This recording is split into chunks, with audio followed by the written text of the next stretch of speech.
রেখেছি পাঞ্জিপাড়ার গুলিকাণ্ড এবং সেই গুলিকাণ্ডে মৃত্যু ঘটল মূল অভিযুক্ত সাজ্জাকের।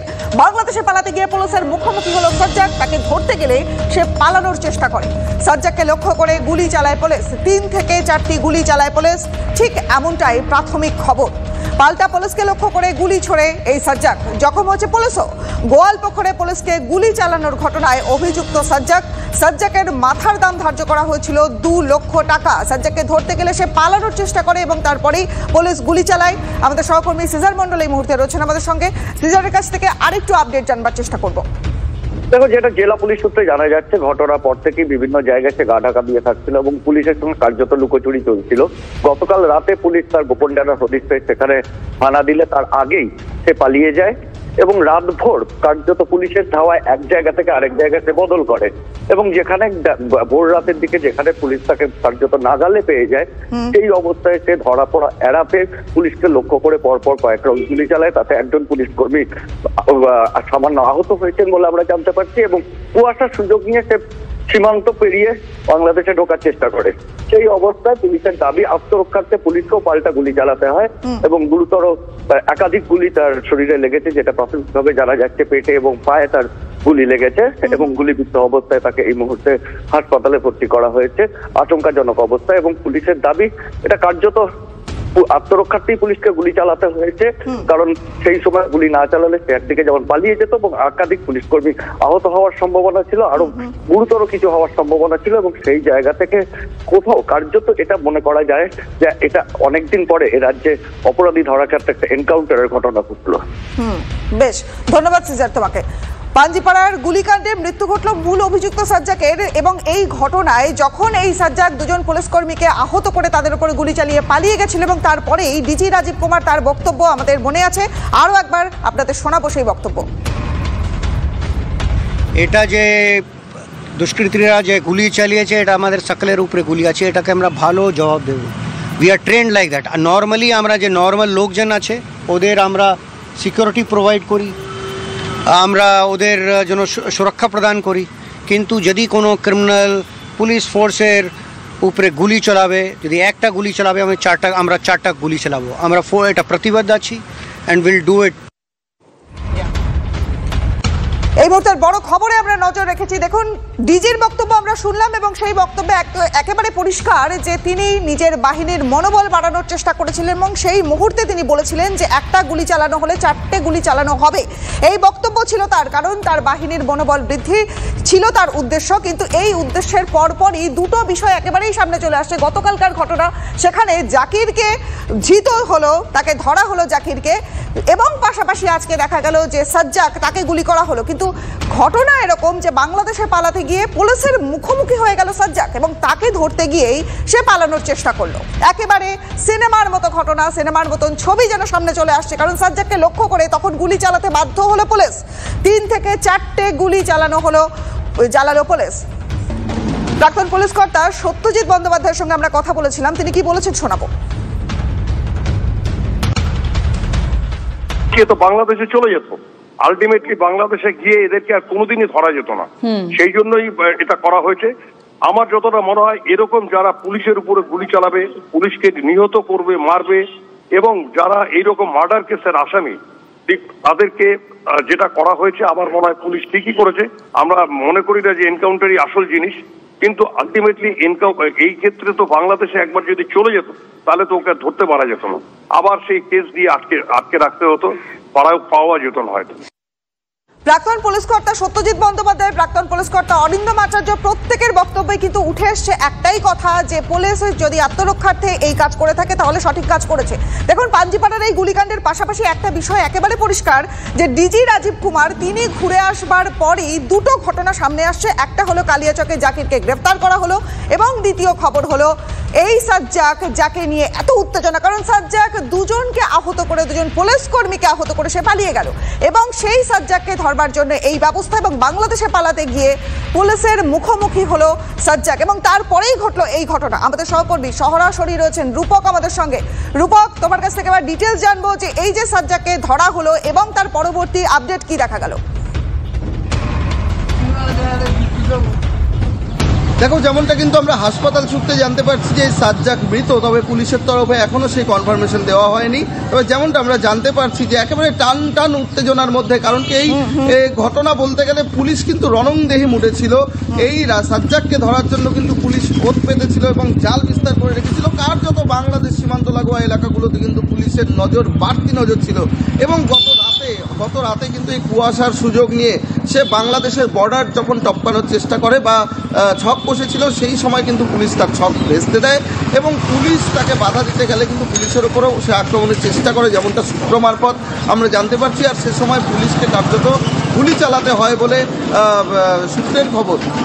আর সেই গুলিতে কিন্তু গুলিবিদ্ধ হওয়ার পরে আহত অবস্থায়, রক্তাক্ত অবস্থায় তাকে কিন্তু গোয়ালপুকুরের নতুন হাসপাতালে নিয়ে যাওয়া হয় এবং সেখানে চিকিৎসক তাকে মৃত বলে ঘোষণা করে, এমনটা আমরা সূত্র মারফত জানতে পারছি।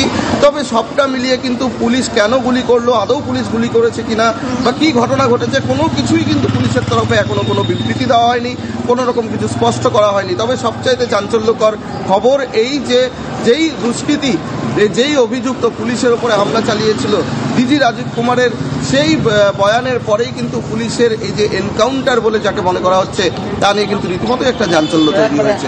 রনিপা, আমাদের সঙ্গে থাকো, আপনাদের আরো একবার জানিয়ে দিই, একেবারে ছবির মতন পরিষ্কার সেই ঘটনা যেন মনে হচ্ছে, কারণ 3 থেকে 4টে গুলি চালায় পুলিশ এবং প্রাথমিক খবর কিন্তু এটাই পাওয়া যাচ্ছে যে এই গুলি চালানো হয় এবং সাজ্জাক সে গুরুতর আহত।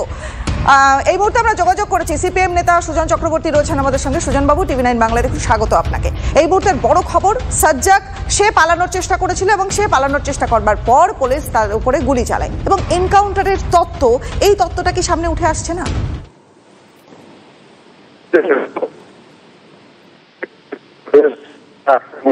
আমরা 4টে গুলি চালাবো, সেটাই তো নিয়ে কোনো সন্দেহ নেই। কোনোভাবে যোগাযোগ বিচ্ছিন্ন হচ্ছে, আমরা যোগাযোগ করবার চেষ্টা করব সিপিএম নেতা সুজন চক্রবর্তীর সঙ্গে। তার আগে আরো একবার আপনাদের জানিয়ে দিই, একেবারে ছবির মতন পরিষ্কার ঘটনা যে জেলে নিয়ে যাওয়া হচ্ছিল এই সাজ্জাক আলমকে এবং সে নিজের শীত বস্ত্রের মধ্যে লুকিয়ে রেখেছিল নিজের অস্ত্র এবং পাশাপাশি এই মুহূর্তের বড় খবর যেটা পাওয়া যাচ্ছে যে 3 থেকে 4টে গুলি পুলিশ চালায়, কারণ পুলিশ চালিয়েছে এটা প্রাথমিক খবর, যেমন পাশাপাশি পুলিশও কিন্তু আহত হয়েছে। পাল্টা পুলিশকে লক্ষ্য করে এই সাজ্জাক গুলি ছোড়ে, সে আগেও একবার গুলি ছুড়েছিল, সে 2জন পুলিশ কর্মীকে আহত করে গুলিবিদ্ধ করে তাকে সে পালিয়ে যাওয়ার চেষ্টা করেছিল এবং সে কোথায় পালিয়ে গেল সেটা নিয়ে যখন ধোঁয়াশা ছিল, গোয়ালপুকুরে ছিল সে সাজ্জাক, গোয়ালপুকুর থেকেই তাকে আটক করা হলো এবং জখম হয়েছে পুলিশও। শুধুমাত্র যে একবার সাজ্জাককেই গুলি করা হয়েছে তা নয়, এই ঘটনায় পুলিশকে লক্ষ্য করেও কিন্তু গুলি ছোড়া হয়। এই তথ্য সামনে আসছে, এই খবর সামনে আসে, প্রাথমিক খবর যদিও পুরোটাই, তবুও যে ছবি উঠে আসে তা এরকম যে পাঞ্জিপাড়ার গুলিকাণ্ডে মৃত্যু ঘটল মূল অভিযুক্ত সাজ্জাকের। এই মুহূর্তে সুজন চক্রবর্তীর সঙ্গে আমরা আবারও যোগাযোগ করেছি। সুজন বাবু, TV9 বাংলায় স্বাগত। আপনাকে বলছিলাম প্রশ্ন, আপনি কি বলবেন? দেখুন, ডিজি ঘটনার পর গিয়েছিলেন এবং পুলিশ বিক্ষোভের মুখে পড়েছেন এবং সেখানে তিনি জানিয়ে এসেছেন যে একটা গুলি চালালে আমরা 4টে গুলি চালাবো। এনকাউন্টার বলতে যদি কিছু বোঝায়, একটা গুলির এগেনস্টে 4টে গুলি বা 4টে গুলির এগেনস্টে একটা গুলি, যেটাই হোক না কেন এনকাউন্টার, সেটা নিয়ে কোনো সন্দেহ নেই।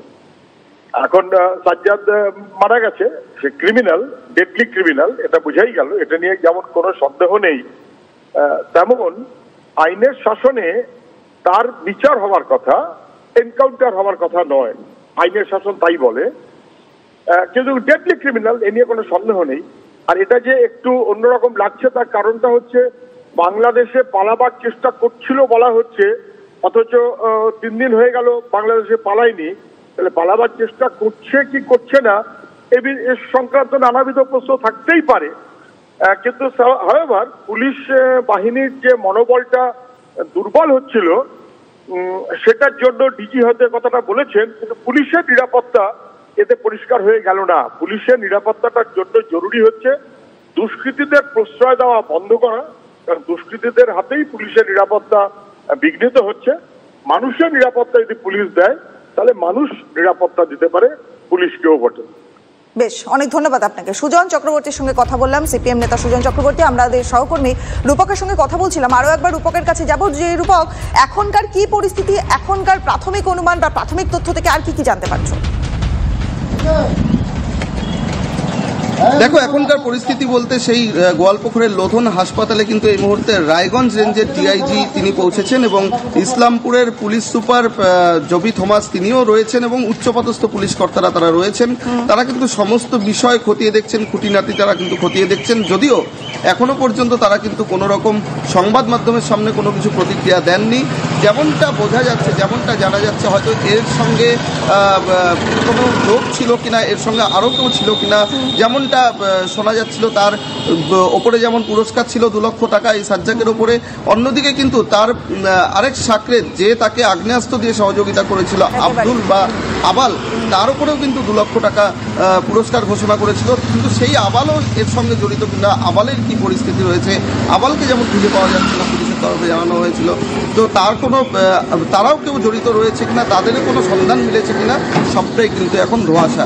যদিও কুয়াশার সুযোগ নিয়ে সে পালানোর ছক কষেছিল এবং তখনই কিন্তু এই ঘটনা ঘটে, এমনটা কিন্তু সূত্র মারফত জানা যাচ্ছে।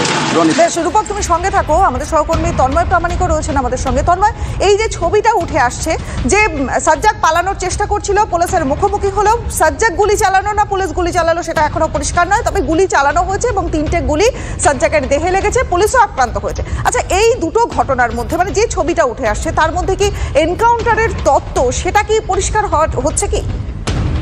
দেখো, একটা বিষয়, এনকাউন্টার বলতে আমরা যেটা বুঝি, আমরা আবার আমাদের সেনাবাহিনী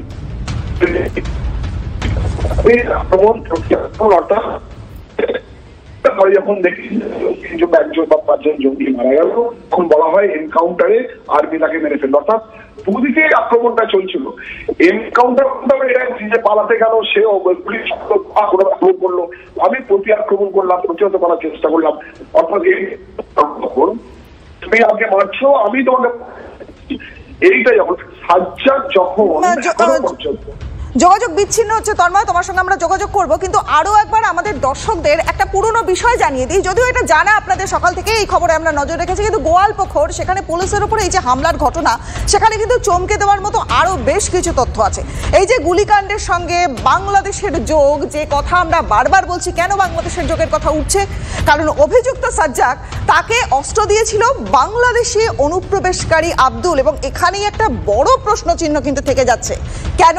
কারণ 3 বছর জেল খাটবার পরে 2023 সালে ওপারে ফেরত পাঠানোর নির্দেশ দিয়েছিল আদালত এই আব্দুলকে বা আবুলকে, যার নাম নিয়ে এখনো ধোঁয়াশা রয়েছে, কিন্তু প্রাথমিকভাবে তার নাম যদি ধরেও নিই যে তার নাম আব্দুল, তাকে বাংলাদেশে ফেরত পাঠানোর চেষ্টা করা হয়েছিল, নির্দেশ দেওয়া হয়েছিল। কিন্তু তারপরেও ভারতে সেই আব্দুল কিভাবে থেকে গেল, তার সঙ্গে এই সাজ্জাক কিভাবে যুক্ত হলো, দুজনের মধ্যে কিভাবে সলা পরামর্শ হলো এবং এই অস্ত্র লেনদেন হয়ে গেল, তারপর সাজ্জাক পুলিশ কর্মীদের উপরে হামলা চালালো, পালিয়ে গেল, এবং আজকের বড় খবর, এই মুহূর্তের বড় খবর যেটা জানা যাচ্ছে, যে সাজ্জাককে লক্ষ্য করে পুলিশ গুলি চালালো, পুলিশের গুলিতে গুরুতর জখম হলো সাজ্জাক আলম, এবং পাশাপাশি পুলিশও কিন্তু আক্রান্ত হলেন।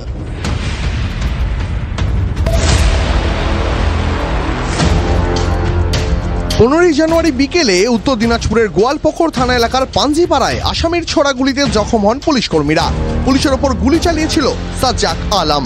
তারপর পুলিশের হাত ছাড়িয়ে ফিল্মি কায়দায় কম্বলের ভিতর থেকে গুলি করে পালিয়ে যায় সাজ্জাক। প্রশ্ন ওঠে, সাজ্জাক বন্দুক কোথায় পেয়েছিল? আর এই নিয়েই এবার চাঞ্চল্যকর দাবি সরকারি আইনজীবীর। 2019-এ আগ্নেয়াস্ত্র সহ গ্রেফতার বাংলাদেশি অনুপ্রবেশকারী আব্দুলের বাড়ি বাংলাদেশের ঠাকুরগাঁও জেলায়। 4 বছর জেল খাটার পর আব্দুলকে বাংলাদেশে ফেরার নির্দেশ দেয় ইসলামপুর আদালত। 8 মাস পর ফের ভারতে অনুপ্রবেশকারী আব্দুল।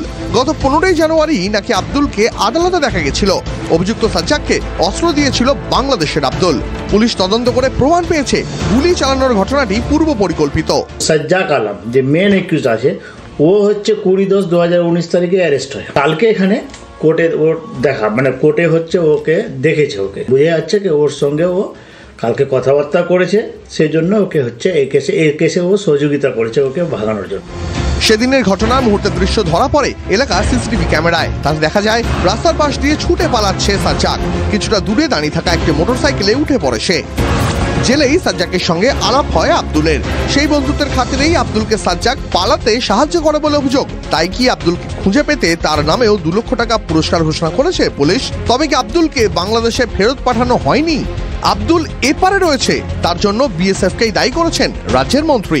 বিএসএফ এর গাফলতির জন্য ওই লোকটা ইন্ডিয়াতে এসে কোর্টে কি করে ঢুকলো, কোর্টে একটা আর্মস কি করে দিল, এটা পুলিশ তদন্ত করছে। আদালতে বন্দুক দিক, জেল থেকে বন্দুক নিয়ে আসুক, কিভাবে এসছে সেগুলো এখন রহস্যের বিষয়। কিন্তু প্রশ্ন হচ্ছে এটা এই বন্দুকটা তো বিএসএফ দেয়নি, তাহলে তার দায়িত্ব পুলিশ কেন নেবে না?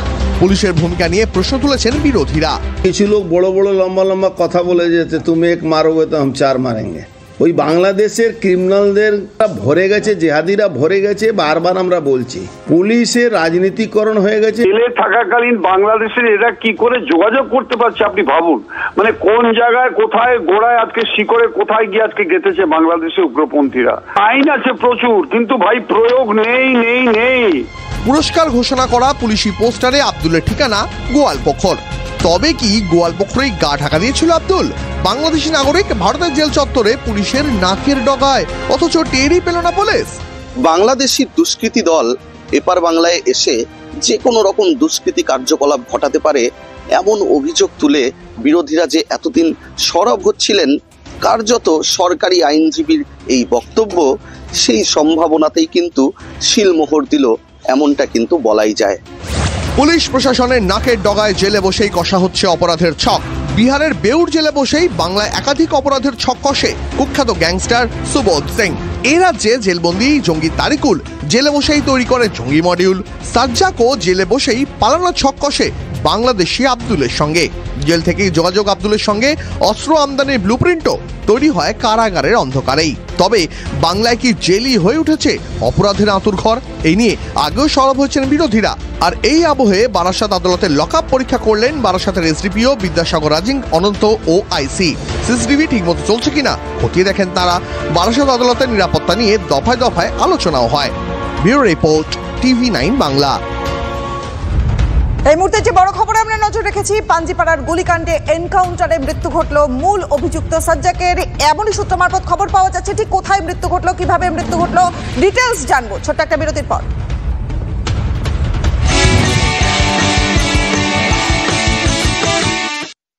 এক কথায় প্রেজেন্টেড বাই স্বপ্ন দেখি